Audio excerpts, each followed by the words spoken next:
Hello everyone and welcome to another video. Today I will be showing you an all-in-one I found on the hard rubbish. This is the Acer Z5710 from 2010.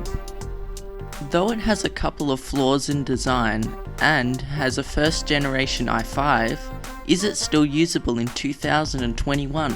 Let's get started.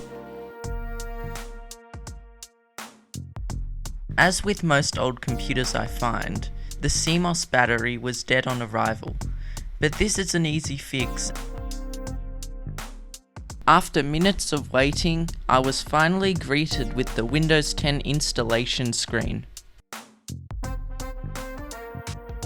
I am planning to sell this machine because it's too big to store anywhere, but I decided to make a video before I put it up for sale.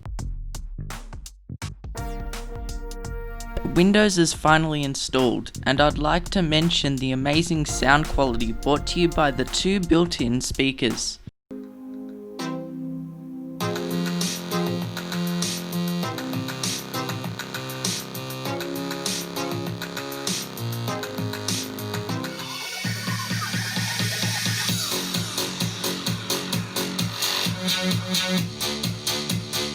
However, bass does drop off past 60% volume. But before I show you any of the performance benchmarks, I'd like to show you around the outside of the machine, as well as some of the interesting features. The gap in between the screen bezel and speakers light up, as well as the feet, when you push a button on the side. Maybe this could be useful for writing in the dark, but it didn't seem to do much of a difference. There is a button which brought up some sort of action center in Windows 7, but sadly it does not work in Windows 10. On the left hand side there are two USB 2.0 ports.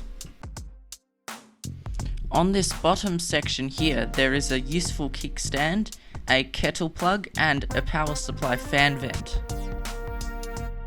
In the middle there are four USB 2 ports, 5.1 audio connectors as well as a microphone input, wired LAN, HDMI, eSATA and a TV tuner, which the software does not work on Windows 10.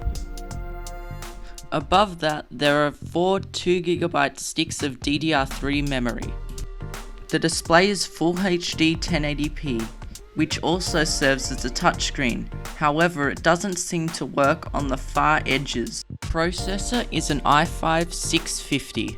It has 8GB of DDR3 RAM. For graphics it has the GT240M and a 1TB 7200 RPM hard drive. Though old, video streaming was buttery smooth. Running a user benchmark test, the computer fared very well apart from anything in the 3D category. Even with all the graphical settings turned down, House Flipper was unable to load to the menu. So then I tried Hill Climb Racing, which ran very well. Finally, I tried Train Simulator 2021. It did run, but it was quite laggy and I would consider it unplayable. Overall, I give this machine 4 out of 5 on features because it included a handy touchscreen as well as a variety of ports. For general use, I give this machine 3 out of 5 stars. Even though the i5 processor is still perfectly usable, the hard drive disk does mean that the computer is quite slow in certain situations. For gaming, I give this system 1 star because it was unable to run Train Simulator, a game that really is about 10 years old, at acceptable frame rates. However, this computer was never really meant to be a gaming system, so it is sort of acceptable. Anyway, I hope you enjoyed my video, and I'll see you again soon.